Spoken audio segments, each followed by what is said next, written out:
एक छोटे से गांव में किशोर नाम का एक किसान रहता था। वो अपनी ईमानदारी और मेहनत के लिए जाना जाता था। किशोर का खेत बहुत छोटा था, लेकिन वह हमेशा दूसरों की मदद करने के लिए तैयार रहता था।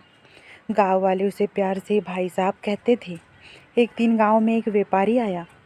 वह गरीब किसानों से सस्ते दाम पर ज़मीन खरीद रहा था। बहुत सारे किसानों ने अपनी ज़मीन बेच दी, लेकिन किशोर ने मना कर दिया। उसने कहा, मेरे पास जो है वही काफ़ी है। मैं मेहनत से अपना और अपने परिवार का पेट पाल लूँगा। व्यापारी ने किशोर से कहा, तुम्हारी ज़मीन का दाम मैं दुगना दूँगा, सोच लो, इससे तुम्हारा जीवन बदल सकता है। किशोर ने मुस्कुराते हुए उत्तर दिया, पैसे से जीवन नहीं बदलता, अच्छे कर्म से बदलता है। मैं अपनी ज़मीन नहीं बेचूंगा। कुछ समय बाद गांव में भयंकर सूखा पड़ा।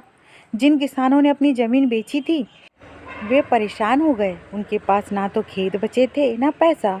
किशोर ने अपने खेत में बचा हुआ अनाज ज़रूरतमंदों में बांट दिया। उसने कहा, यह समय एक दूसरे की मदद करने का है। पैसे तो फिर कमा लेंगे, लेकिन इंसानियत और रिश्ते सबसे ऊपर है। यह देख गांव के सभी लोग किशोर की प्रशंसा करने लगे। व्यापारी को भी अपनी गलती का एहसास हुआ।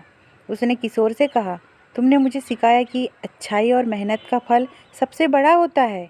अब मैं इस गांव की मदद करूंगा। इस तरह किशोर की अच्छाई ने पूरे गांव को एक नई दिशा दी। लोग समझ गए कि सच्ची खुशी दूसरों की भलाई में ही है। सीख, अच्छाई और ईमानदारी से किया गया काम हमेशा फलदायी होता है। अगर ये स्टोरी आपको पसंद आई हो दोस्तों और चैनल पे नए हो तो प्लीज़ चैनल को सब्सक्राइब और वीडियो को लाइक कर दीजिए। धन्यवाद।